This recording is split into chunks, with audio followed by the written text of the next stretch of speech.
How to edit light and airy food photography.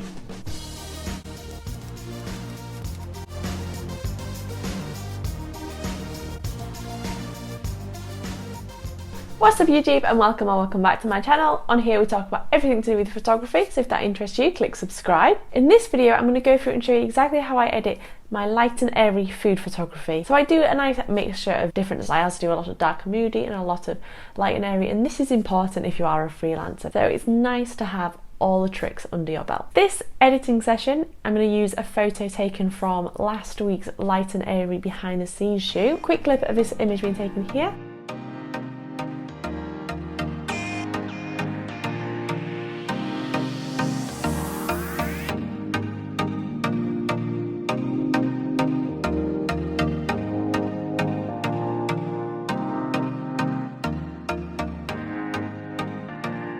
Yes, I had some lovely blonde assistants. Who needs food stylists when you've got golden retrievers? I mean, come on. So this is the image before I edited it, and this is it after.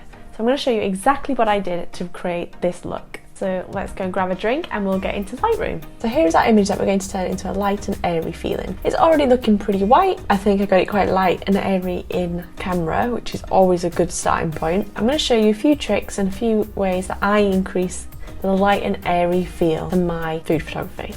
When I'm doing light and airy, the first thing I always do is make sure background in Lightroom is white. And same if I was doing dark and moody, and make sure it was black. To do this, just right click the background and select what colour you want. Although I'm not going to be turning this exactly white and blow it all out, technically that would be very wrong. It is going to help me to be able to look at white and kind of see exactly how far away from that we are. One of the first things I do in all of my photography, and that is to go down here to the lens correction area and click enable profile corrections. This is just going to remove any of those little quirks that the lens I used for this has. Lightroom is really super clever. It will even know exactly what make and model your lens has, and it removes the specific quirks for that lens. There's nothing wrong with these, it's just completely your preference. It tends to make the corners quite a bit darker, as you can see off. So it's something I like to select, especially when doing light and airy photography. The next thing I'm going to do is have a look at our white balance. So as I mentioned in last week's video, white balance is something really important with light and airy photography because there's a lot of white there,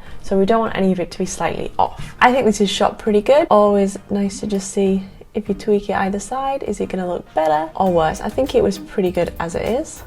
Definitely one of the first things I would suggest correcting if there is an issue there, because you don't want to go ahead and edit the rest of your photo and then feel it's all gone a bit wrong. Something that's really tempting to do in light and airy photography is to get this exposure slider and go, whoa, that's way too far.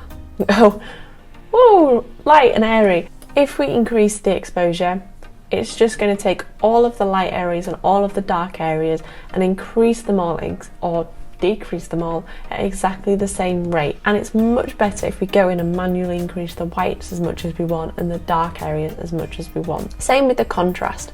I tend to leave them alone and set maybe to the end where I'll just give it a bit of a tweak. Where I am going to start is in the tone curve area. So with this, I'm going to bring this up, and if you look up here into the histogram, you could see exactly what this is doing. This is lightening up some of those dark areas, so we've got less of the image in the dark here, which technically it's not perfect. You're meant to kind of have it all nice and even, but when we're going light and airy, we don't want quite as many of them dark areas. However, we don't want our image to look flat, so I'm going to fiddle about with this and add another pin here and bring this down, and then here bring this up. And as you can see, we're sort of making a very delicate S. It's quite tricky, the tone curve. It does take a lot of fiddling about, but one of the best ways to improve with Lightroom is to take something to the extreme, see what it changes, and then bring it back down until you're happy with it. And now I think that's definitely looking a bit brighter. We can see, if we click this button here, before and after.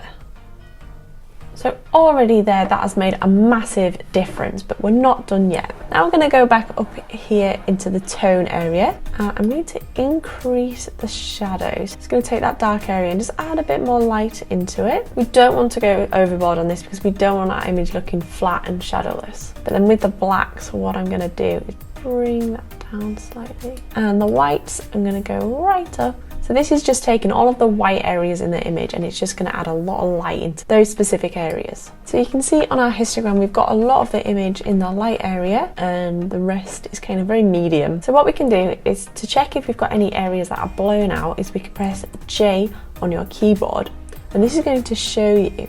And I do have a few areas but they're very, very small. So from a technical perspective, having blown out areas in your image is classed as wrong, but this is art. There's no right or wrong really, as long as it's not absolutely crazy, but then if that's what you like, then by all means. We've still got plenty of texture in the background, so it's not blown out too much, but there is a very clear gradient across here. How I'm going to fix that is by using the gradient mask, so this square button here. If it's already got effects on it, you can just double click effect and it'll cancel it all back. So select this here, drag it across to where you want it, and here it can show you exactly where is going to be affected if you select that show selected mask overlay. So this squishy looking red area is what's going to be affected by this mask. Now what I'm going to do, I'm going to unselect that so you can see exactly what's happening, and then I'm just going to increase the white.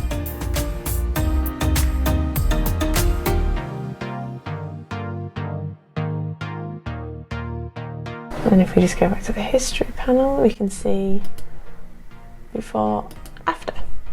So it's really just taken up this side of the image.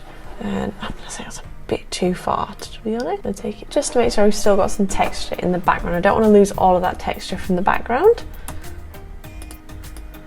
And if you find there's an area you don't want it on, like this bottom bit here, you can actually spin it around. So now it's not going to be affecting that area there. It makes it a lot easier for us to get the texture back in the background. Lots of fiddling and trying things out and just seeing what works for you when it comes to Lightroom. If you use exactly the same things I've done, it's going to make your image look really strange because we're going to have different situations, different lighting. Every image is different. But I'm just trying to give you a really good idea of what you can do with your own photography. Now I'm going to go down here to the clarity slider. I'm going to increase this just a tad, just to add a bit of texture back to these nice chocolate brownies. We don't want to go crazy with the clarity because it starts to look really fake and really not natural, like this crazy thing. We just want to take it up enough to add a bit of texture, but not too far that it's really obvious you've popped it on. I mean, this is looking pretty good. It's always a good idea to go back and forwards to see exactly what it looks like before and after, just because it might help you notice that you've just gone a bit too far with one of the edits. Definitely looking a lot lighter and a lot airier. To me, this napkin here is not quite white. It kind of, and it makes it quite distracting to me. So I'm going to use a really clever little trick here. And you see this brush tool up here, saturation down a touch, the shadows up, and even the exposure up a little bit with this. So I'm just going to try and rub out that napkin there. A very clever little tool, but very helpful. So we can actually go back and see exactly what that has done. It's looking pretty good, I think. What I'm going to do now is I'm going to go down to the HSL/color panel. These white chocolate chips are looking a bit yellowy. I think it's because the background's like pure white and it's making them kind of come off a little bit yellow, which is fine, but it's just easy to fix that. What I'm going to do is I'm just going to bring the saturation of the yellows down just a smidge, and I'm actually going to bring the luminance up on those, which is going to just brighten them up a little bit. Another way we can use this is with the red and orange to manipulate the actual chocolate brownie. So if we look here, it's all looking pretty good, but maybe could just do with just being a little bit darker. So without this effect going and affecting all the dark areas like the shadows, we could bring the luminance down on the red, which is just going to darken the brighter side with a bit more colour on. Just a smidge. And you can also affect this colour slightly. So if it's looking a bit of a reddy brown, we can just bring that a bit closer to the orange side. And I'm going to bring down the luminance on the orange as well, just to do the same thing. And it's just giving our chocolate brownies a bit more of that decadent chocolatey look. So looking at this, I think this is looking pretty good. The next tool I'm going to use is the detail panel here. I'm going to use a sharpen, but before I use the sharpen tool, I always add a mask. So to do this, just click Alt, and then as you drag the mask up, you'll see it's black and white. Just don't worry, it won't stay like that. As you bring the mask slider up, you'll get less and less white. The white area is going to be the part of the image that is affected by the sharpen tool. So just bring it up to a point that you're happy with. So I would say about there. So what you'll find is the thing you've got in focus has a lot more white area. So here, a lot of white is on the front of those brownies, which is great. That means I focused it well. And I'll just bring it up so you're happy. So about there, that's covering pretty much all the brownies, but not really anything else. And then now, when we apply our sharpen tool, I could eat that again right now. Whole cake gone. Now I think I'm pretty happy with this image. I'm gonna crop the image. So perfect crop for Instagram would be 4:5. So I'm gonna go ahead and apply that crop.